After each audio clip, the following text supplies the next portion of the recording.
Time மேனேஜ்மெண்ட்டை பற்றி கொஞ்சம் சிந்திக்கலாம். அது என்ன மாற்றம் ஒன்றே மாறாது, அது வேற. மாறிக்கிட்டே இருக்கணும், அதுதான் வாழ்க்கை முறை. கரெக்டுங்களா? ஆனா நேரம் மட்டும்தான் மாறாது. நேரம் தான் நம்மளுக்கு மாறாது. மற்றபடி ஒவ்வொரு நாளும் ஒவ்வொரு வேலைகளையும் நம்ம செய்யும் போது என்ன ஆகிட்டு இருக்கோம், மாறிக்கிட்டே தான் இருக்கு. மாற்றம் ஒன்றே மாறாதுன்னு அப்படி சொன்னாங்க. இப்போ இந்த 24 மணி நேரத்துல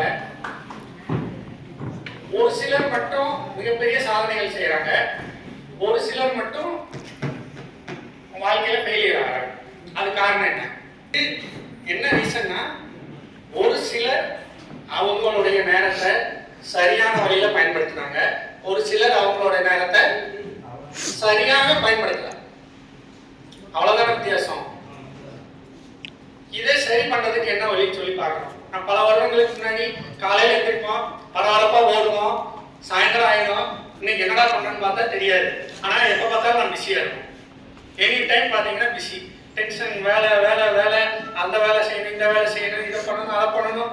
கடைசியில பார்த்தா எந்த வேலையும் சரியாவே செய்ய மாட்டேங்கிறோம். குழப்பமாவே இருக்கு, டென்ஷனா இருக்கு. நம்ம மத்தவங்க மேல தப்பு சொல்லிக்கிட்டே இருக்கோம்.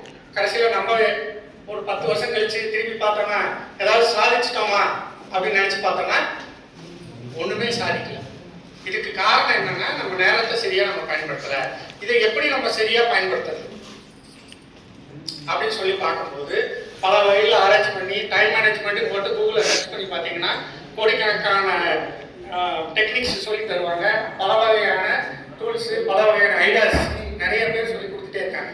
ஆனா அதுல எது பெஸ்ட் அப்படின்னு சொல்லி பார்க்கணும். அதுல எது பெஸ்ட்னு நம்ம எளிமையா செய்யக்கூடிய வேலை ரெண்டே விஷயம் பண்ணா போதும். என்னப்பா? காலையில எந்திரிக்கிற நேரம், இரவு தூங்குற நேரம், அது யார் கையில இருக்கு? அது சரியா பயன்படுத்துறோமா? இதை மட்டும் ஷெட்யூல் கரெக்ட் பண்ணீங்கன்னா நம்ம வாழ்க்கையில மிகப்பெரிய சக்சஸ் இருக்கும். பார்க்கறது ரொம்ப சிம்பிளா இருக்கும். எல்லா பெரிய பெரிய காரியங்களும் சிம்பிளா தான் இருக்கும். அதை சரியா தினமும் செய்யும் போதுதான் அதுக்கான பலன் நம்மளுக்கு கிடைக்கும். பாருங்க, உங்களுக்கு காலையில பாத்தீங்கன்னா நீங்க 5 மணிக்கு எந்திரிக்கணும்னு ஃபிக்ஸ் பண்ணிட்டீங்களா? 4 மணிக்கு எந்திரிக்கணும்னு ஃபிக்ஸ் பண்ணீங்களா? எப்போ வேணாலும் நீங்க எந்திரிச்சுக்கலாம். 7 மணிக்கு எந்திரிக்க நினைக்கிறீங்களா? ஆனால் அந்த டயத்துக்கு சரியா எந்திரிக்கும். எப்ப? ஒரு நாள் மட்டும்.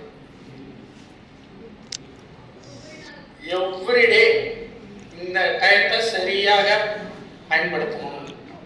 அப்படின்னா நம்மளுக்கு பிரச்சனைகள் பாதி பிரச்சனை சால்வ் ஆயிடும். மைண்ட் எப்படி இருக்கும்? தெளிவா இருக்கும். நம்ம மனம் தெளிவா இருந்தால் தான் எந்த வேலையும் நம்மளால சரியா செய்ய முடியும். தெளிந்த நீரோட போட்டு இருந்தா தான் தண்ணி கீழே என்ன இருக்குன்றது நம்மளால கண்டுபிடிக்க முடியும். மனம் கலங்களாக இருக்குது, எந்த வேலையும் நம்மளால செய்ய முடியாது. அப்ப எந்திரிக்கிற நேரம் சரியா இருக்கும். ஏன் அப்படி சொல்றோம்னா, இன்னைக்கு காலையில செமஸ்டர் எக்ஸாம், நைட் என்ன பண்ணுவோம்? படிப்போமா? படிக்கலாம், புத்தகத்தை எடுத்து வைப்போம். வாட்ஸ்அப் மெசேஜ் வரும், அதுல ஒரு லிங்க் வரும்.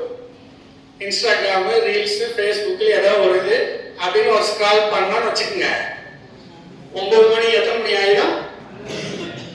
1 மணி ஆயிடும், 12 மணி ஆயிடும். காலையில அஜிஜோ நாளைக்கு செமஸ்டர் எக்ஸாம் ஆச்சு, அது சொல்லி படிக்க போவோமா? ஐயோ வேணாம், 12 மணி ஆச்சு, தூங்கி எந்திரிப்பு. காலையில் எழுந்திரிச்சு நம்ம டென்ஷன் ஆயிடுவோம், நம்ம ஃபேமிலியில் இருக்கவங்களையும் டென்ஷன் பண்ணுவோம். அதுக்கு காரணம் யாரு? நம்ம தான் காரணம். அப்போ காலையில் எழுந்திரிக்கிற நேரமும் நைட் தூங்குற நேரம், எந்த ஒரு விஷயமா இருந்தாலும் இத்தனை மணிக்கு தூங்கணும்னா அத்தனை மணிக்கு போய் தூங்கிடும்.